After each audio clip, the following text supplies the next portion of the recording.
Light shapes and reveals the landscape, creates depth and leads the eye. It tells stories and preserves memories, sets the tone and emotion, and is the foundation of photography. In this video, we are diving deep into the single most crucial element in photography: light. I will teach you about light in photography from the perspective of a landscape photographer. We'll dive into what light you can experience throughout the day, some of the types of light, the directions, and the influence of color on the mood of the photo. Just as light is the only thing your eye will ever see, it is also the only thing your camera will ever capture. The word photography literally means light drawing or drawing with light. Whether you're a beginner or a seasoned professional, understanding light will transform your images. So grab your camera or just your imagination and let's get started.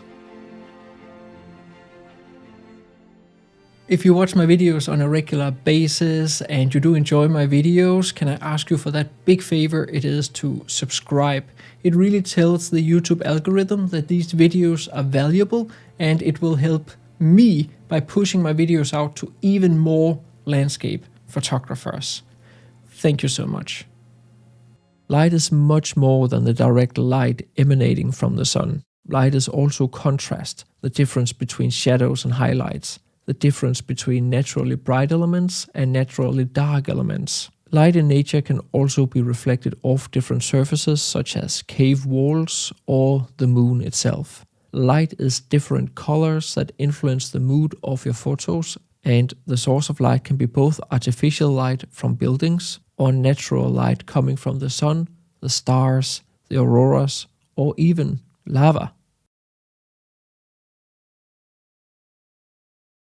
Let's dive into the light you can experience throughout the day and night, and start with the classic, the golden hour. This is the period shortly after sunrise and before sunset, where the sun is low on the horizon. The light is warm, soft, and diffused, creating long shadows and beautiful golden glow.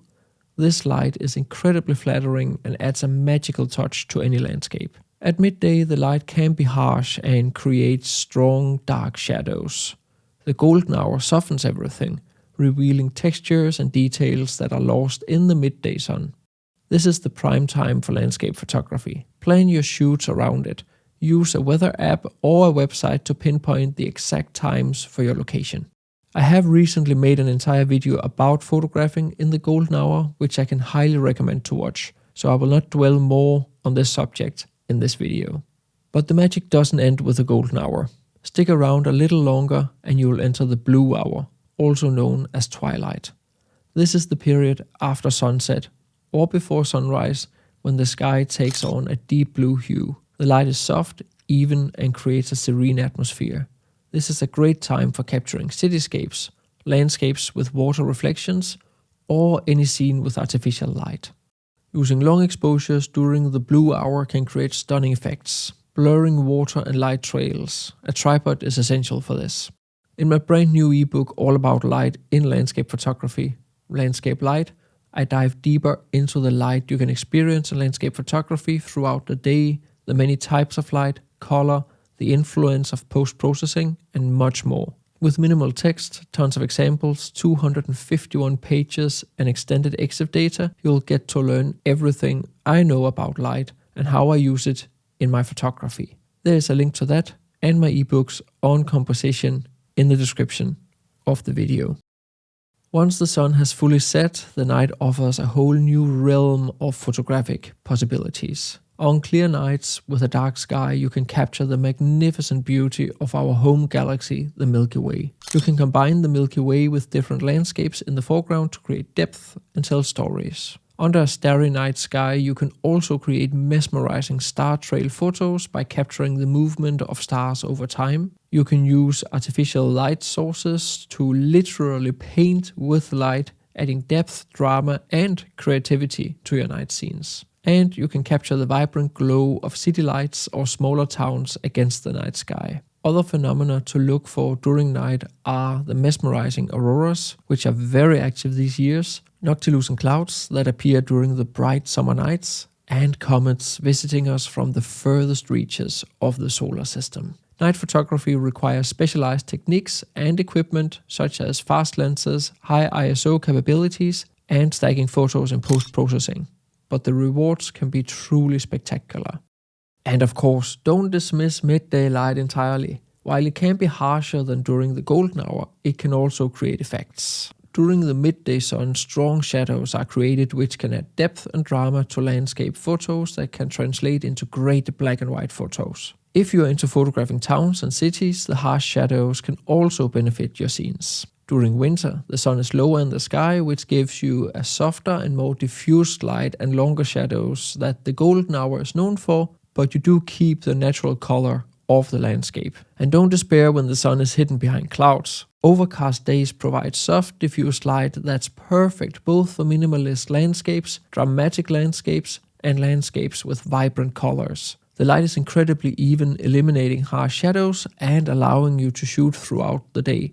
Especially days with texture-rich clouds can be used in almost all types of landscapes. And dramatic storm clouds, curtains of rain, and particles in the atmosphere can create stunning backdrops and dramatic light to your landscape photos, even outside of the golden hour. Overcast skies are also great for photographing waterfalls, where the pouring water provides a great contrast to the surrounding landscapes. And one of the most magical types of light is dappled light.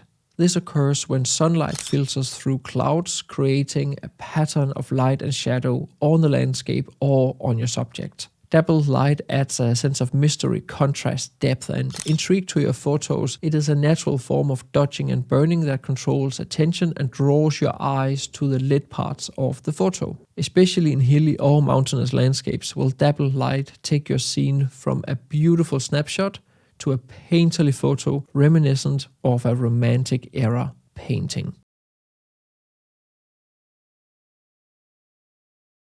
The direction of light plays a huge role in how a scene is perceived. Front light is when the light source is behind you, illuminating the scene directly. This provides even illumination, but due to the lack of shadows can sometimes feel flat. This is also where you need to be careful of including your own shadow in the photo. But on the flip side, it is during front light you can experience rainbows. Side light is when the light comes from the side, creating shadows and highlights that emphasize texture and form. This is the most classic and often the most dramatic and preferred lighting for landscapes.